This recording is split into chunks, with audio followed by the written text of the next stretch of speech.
नमस्कार दोस्तों, good morning, सभी को सुप्रभात। और हम पुनः एक बार आपके सामने उपस्थित हुए। कल का होमवर्क अपना यही था, सर्किल में ये हमने दिया था। इसमें विभिन्न क्वेश्चन पूछे थे, जैसा कि इसमें पूछा था वृत्त का केंद्र। तो वृत्त का केंद्र शायद इसमें ओ होगा। क्या होगा वृत्त? शायद नहीं, ओ ही होगा। बस मुझे एक्सटीरियर पॉइंट याद नहीं मैंने क्या लिख दिए थे। 3 त्रिज्याओं के नाम। तो देखिए, पहली त्रिज्या दोस्तों क्या होगी? यही होगी त्रिज्या की नहीं होगी? ओसी। तो त्रिज्या क्या होगी? ओसी। क्या होगी? ओसी।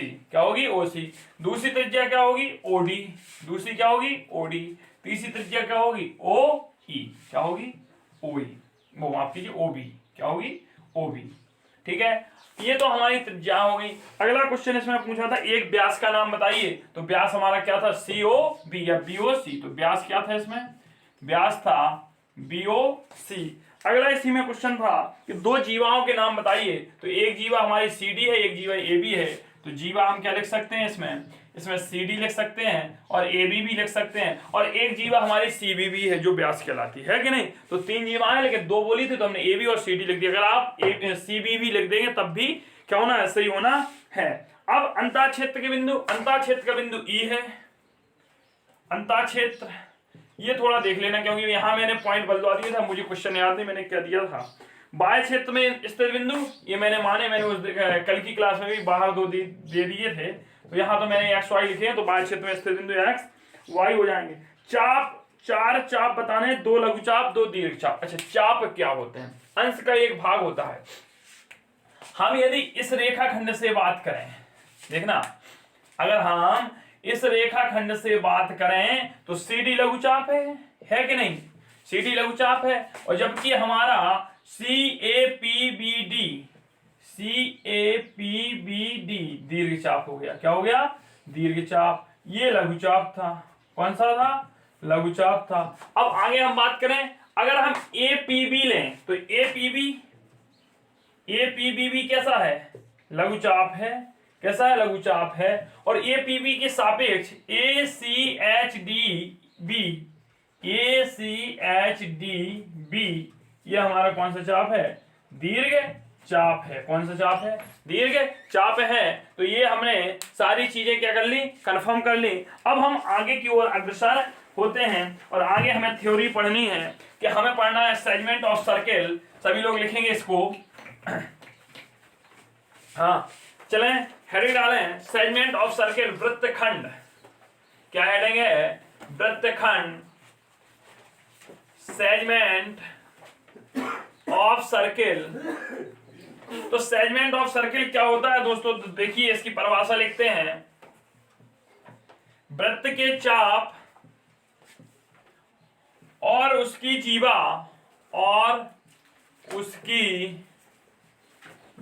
से घिरा हुआ क्षेत्र, जीवा से घिरा हुआ क्षेत्र वृत्तखंड कहलाता है। वृत्तखंड कहलाता है। समझ गए? वृत्त के चाप और उसकी जीवा से घिरा क्षेत्रफल वृत्तखंड कहलाता है। यह वृत्त, इसका केंद्र ए ओ है दोस्तों। और यहाँ पे हमने देखा ए बी है, उसे अंदर रखा हो जाओ, और यहाँ वाई है, ये एक्स है। ठीक है, तो हमने क्या बोला यहां समझिए सब। वृत्त के चाप और उसकी जीवा, चाप हमारा ए एक्स भी है कि नहीं? ए एक्स भी है और ए भी हमारी जीवा है। तो चाप और जीवा से घिरे क्षेत्रफल वृत्तखंड कहलाते हैं। और वृत्तखंड भी हमारे 2 होते हैं, minor segment of circle, major segment of circle, लघु वृत्तखंड और दीर्घ वृत्तखंड। तो ए एक्स बी क्या हो जाएगा? हमारा लघु वृत्तखंड हो जाएगा। तो देखिए, ए एक्स बी लघु वृत्तखंड हो गया और हमारा ए वाई बी दीर्घ वृत्तखंड हो गया। समझ में आया या नहीं आया? ठीक है, आ गया समझ में?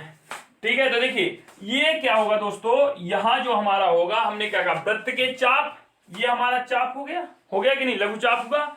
और उसकी जीवा से घिरा हुआ क्षेत्र वृत्तखंड कहलाता है। यह यूं कह लें कि ए वाई बी हमारा दीर्घ चाप है, ए वाई बी दीर्घ चाप और जीवा ए बी के बीच में घिरा क्षेत्रफल क्या होगा? दीर्घ वृत्तखंड।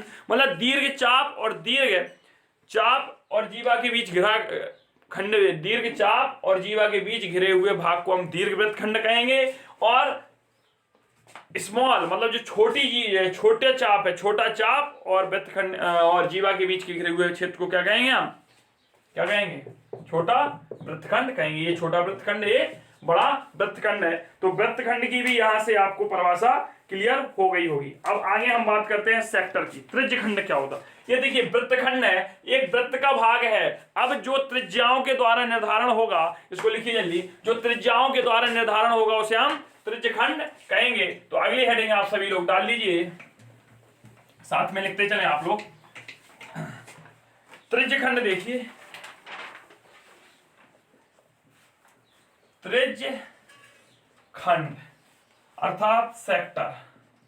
सेक्टर क्या होगा इसको भी देख लेते हैं दोस्तों। सेक्टर क्या होगा? देखिए सेक्टर होगा क्या, यहां समझना, वृत्त के चाप तथा चाप के अंत बिंदुओं से जाने वाली त्रिज्याओं से, देखिए क्या कह रहा है, वृत्त के चाप तथा चाप के अंत बिंदुओं से जाने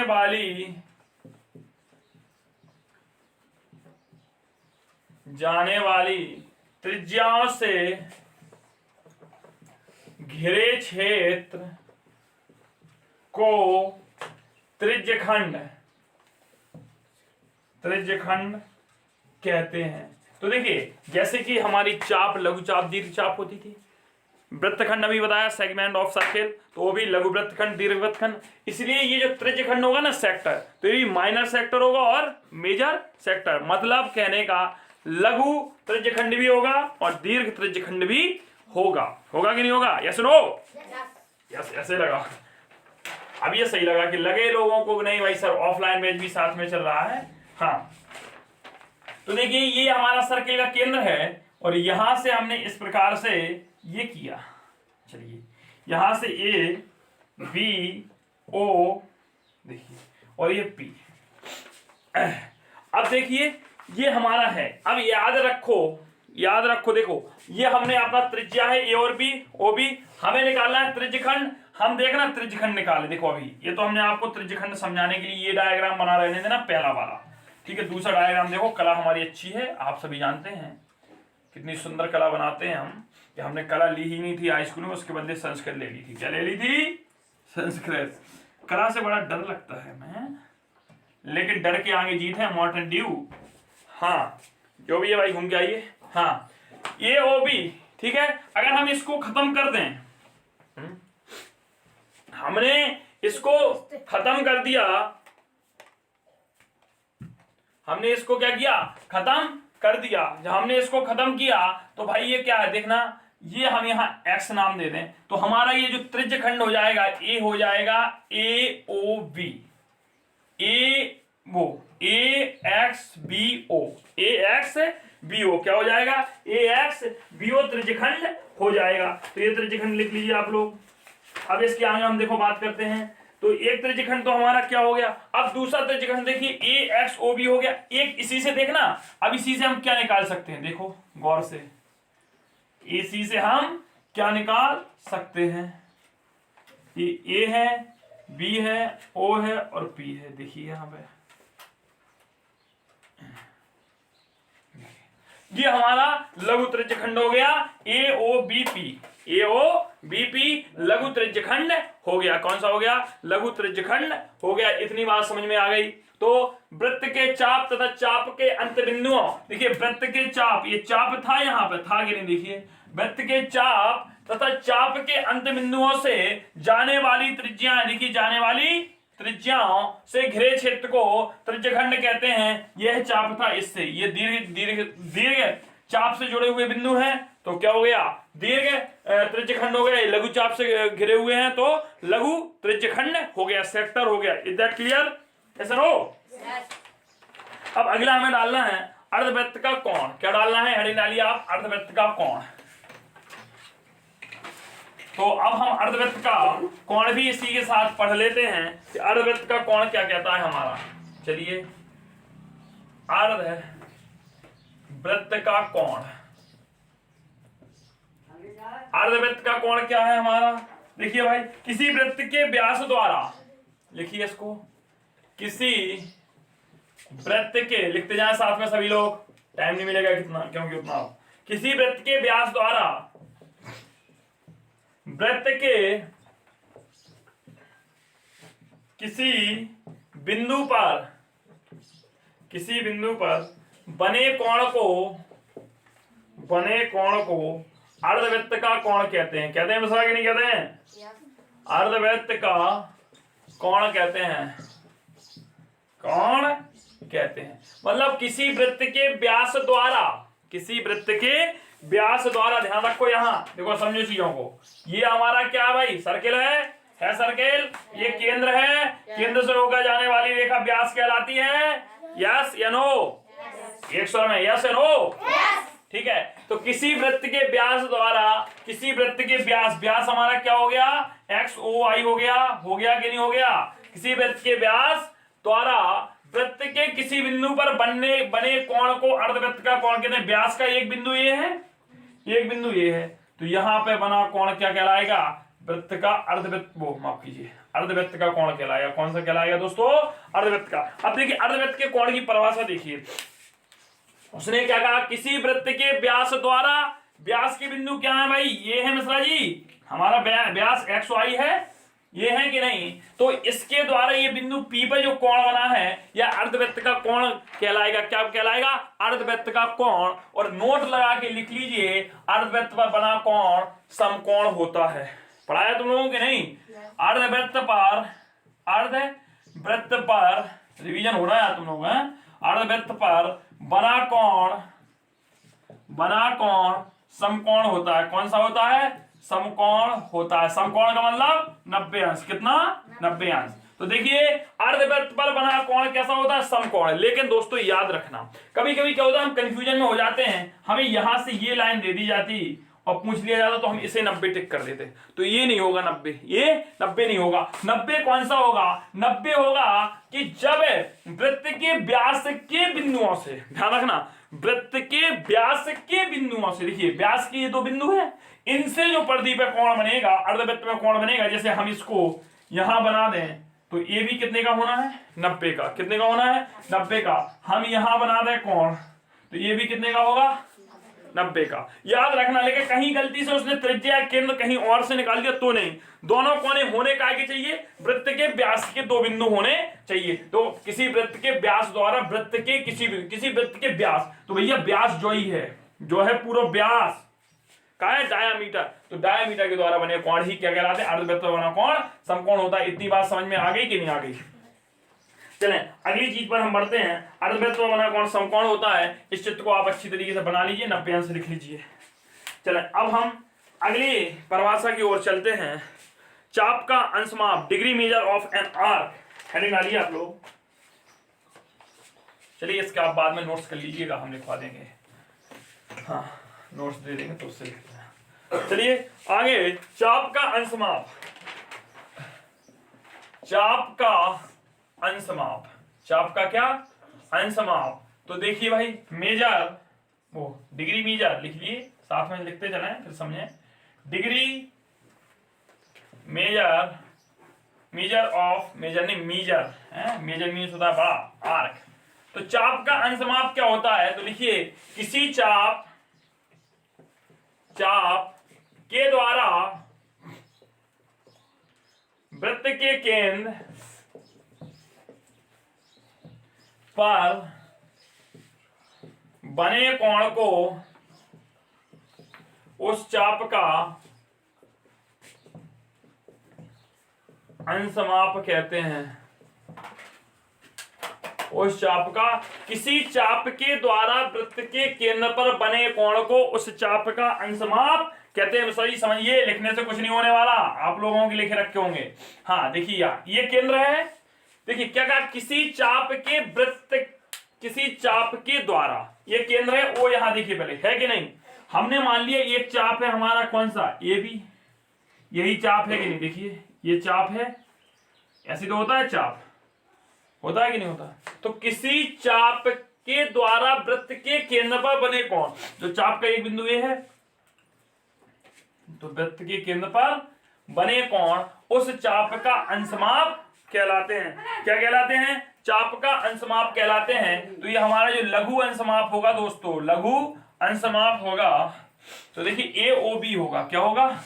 ए ओ बी होगा। इसे यों करेंगे और एम लिख देंगे आगे, क्योंकि मेजरमेंट को शो करता है। तो ये लघु अंशमाप हो गया कि नहीं? अब ध्यान रखो, इस चाप के द्वारा दीर्घ अंशमाप ये भी बन रहा है कि नहीं बन रहा है? तो यदि हमसे दीर्घ अंशमाप पूछ लिया जाए, दीर्घ अंशमाप, दीर्घ अंशमाप, तब आप क्या लिखेंगे?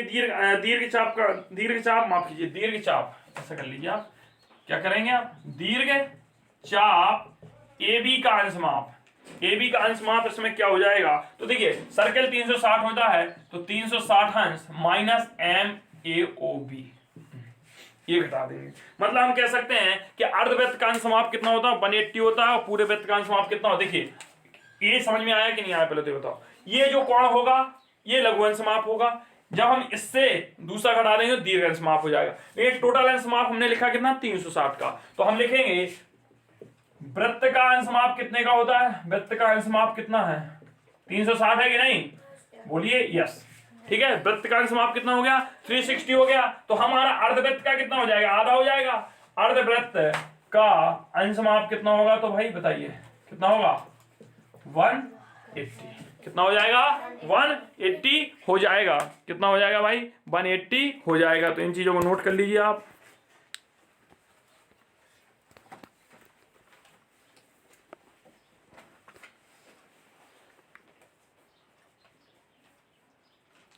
हाँ, अब चलें हम आगे की ओर। कुछ प्रश्न करवाएं? बोलो कैसे हो? करवाएं? चलिए, तो अब आपके सामने हम प्रश्न रखने जाएंगे, लेकिन उसके पहले हम कुछ एक दो और आपको प्रमेय लिखवा दें, तभी तो आप लोग करेंगे ना। तभी आप लोग करेंगे। तो अब चाप तो तुम लोगों को समझ में आ गए कैसे होंगे? आ गए कि नहीं आ गए हैं? हाँ, चलिए एक प्रमेय और लिखिए आप लोग। एक प्रमेय और लिखनी है।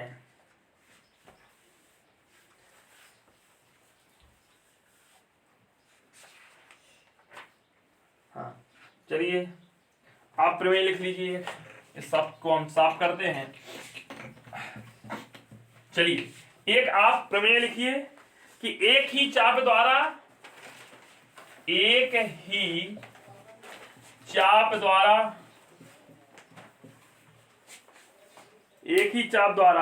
केंद्र पर अंतरित कोण, केंद्र पर अंतरित कोण, एक ही चाप द्वारा केंद्र पर अंतरित कोण उसी चाप द्वारा वृत्त के शेष भाग पर अंतरित कोण उसी चाप द्वारा वृत्त के शेष भाग पर अंतरित कोण का दोगुना होता है। कितना होता है? दोगुना होता है। कहने का एक ही चाप द्वारा, यहां समझे, एक ही चाप द्वारा केंद्र पर अंतरित कोण उसी चाप द्वारा वृत्त के अन्य भाग पर अंतरित कोण का कैसा होता है? दुगना होता है। कहने का मतलब देखो इतने बेटा, ये है हमारा वृत्त, हमने एक केंद्र माना, वो है। उसने क्या कहा? एक ही चाप द्वारा हमने ले लिया। एक चाप है हमारी ए और एक है बी। ये हमारी क्या हो गई? एक चाप हो गई। क्या हो गई? क्या हो गई? चाप। तो एक ही चाप द्वारा वृत्त के केंद्र पर अंतरित कोण, इस चाप के द्वारा यही कोण बनेगा कि नहीं बनेगा? बताओ, बना कि नहीं बना? तो यदि ये कोण हमारा कितना है बेटा? एक्स है। कितना है? एक्स। तो क्या रहा है? उसी चाप द्वारा, अभी भी चाप क्या रहेगी बेटा? चाप क्या रहेगी? ए भी रहेगी कि नहीं रहेगी? रहेगी कि नहीं रहेगी मिश्रा? तेरी आवाज नहीं आ रही आज? क्या खाना ना खा के नहीं आया है? तो देख, इसी के द्वारा केंद्र पर बना कोण, ये अब यदि ए एक्स है तो इसका आधा होगा। हम क्या ऐसा कह लो चाहे कि ये एक्स हुआ तो ये दुगना होगा इसका। यही तो कहा। देखिए उसने प्रमेय में क्या कहा? एक ही चाप द्वारा केंद्र पर अंतरित कोण उसी चाप द्वारा वृत्त के शेष भाग पर, वृत्त के शेष भाग पर अंतरित कोण का यदि यहाँ x है तो ये 2x होगा। और शायद गलती से हम कह रहे हैं देखिए ये P है, ये Q है कि नहीं? तो देखो AOAQB, ये भी तो कितना होगा, x होगा। तो देखिए यहां से एक निर्मेय और निकल आती है, कौन सी, कि एक ही चाप द्वारा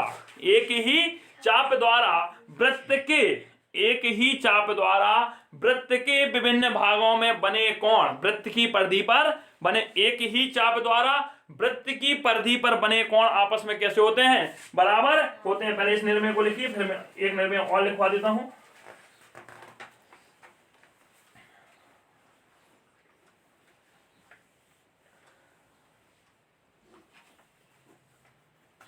लिख लीजिए इसको, फिर हम दूसरी निर्णय लिखवा रहे हैं।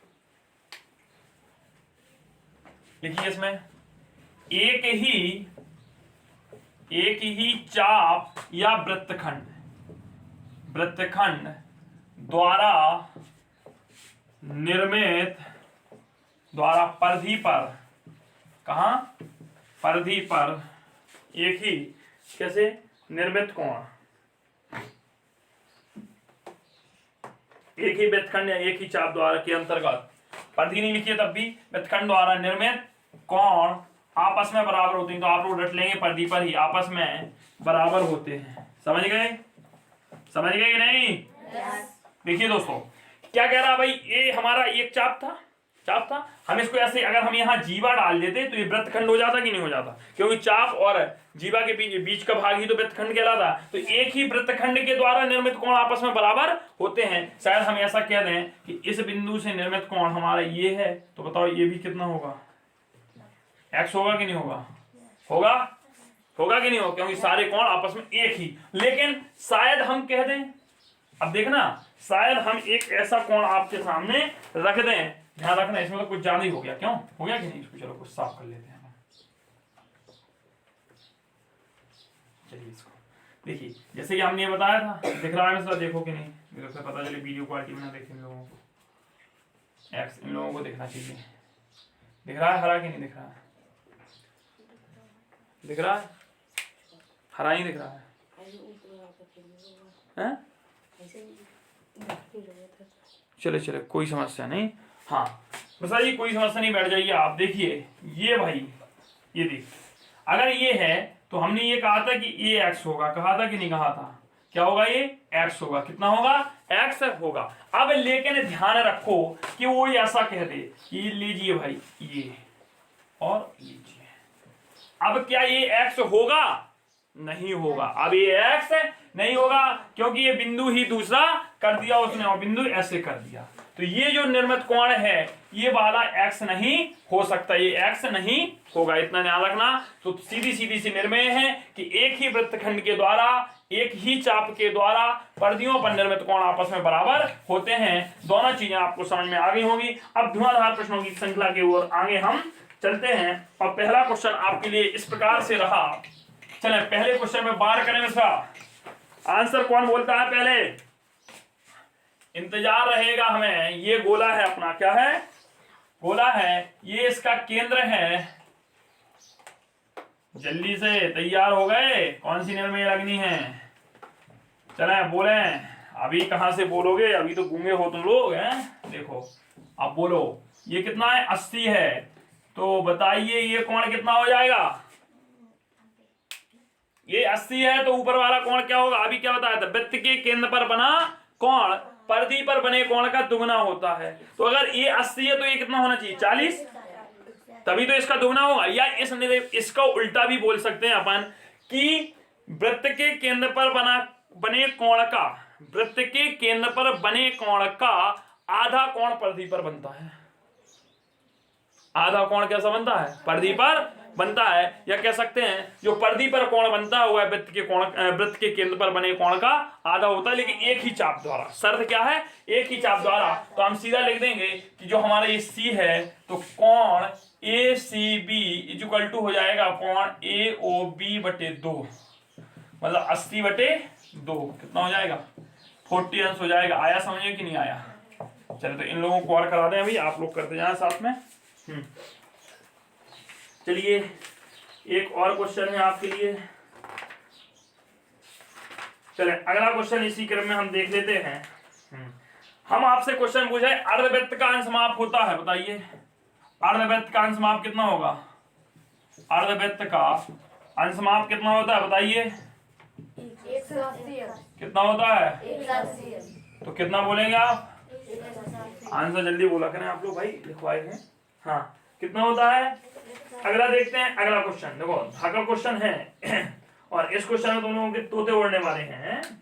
चलिए हमने क्वेश्चन पूछा आपसे, चलिए अगला लघु अंश माप और दीर्घ अंश माप हमने बताया था टोटल 180 अंश है। तो आपको यदि लघु दिया है और पूरे वृत्त का वो माप कितना होता है? 360 होता है। तो 360 में से घटाओगे कि नहीं घटाओगे? चलो अगला क्वेश्चन है आपके सामने, किसी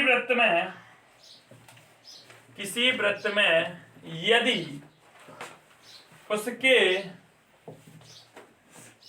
किसी लघुचाप का अंश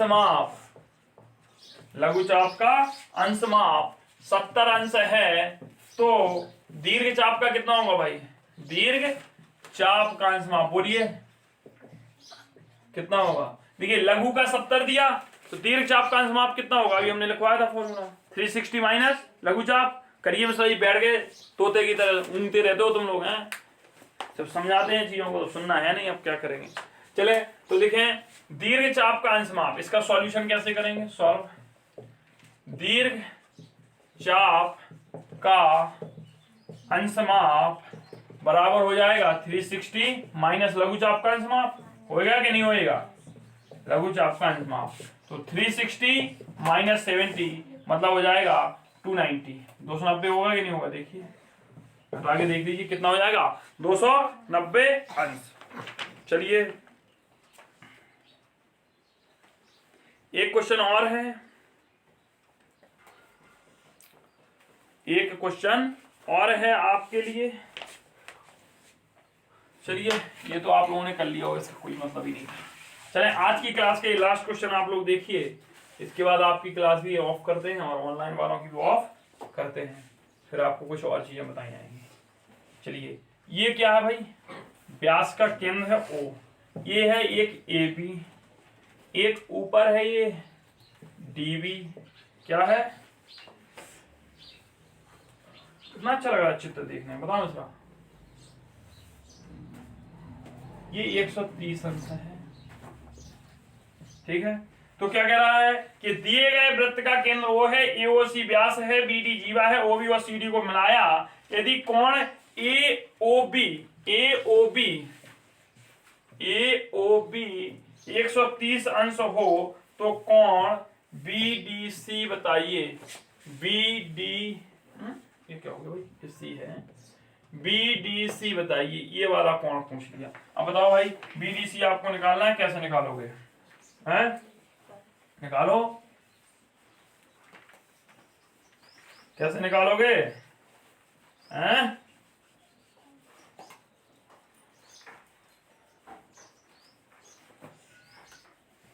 निकालो, कैसे निकालोगे? हम नहीं बनेगा, हमारे घर के हुई तुम लोग क्यों?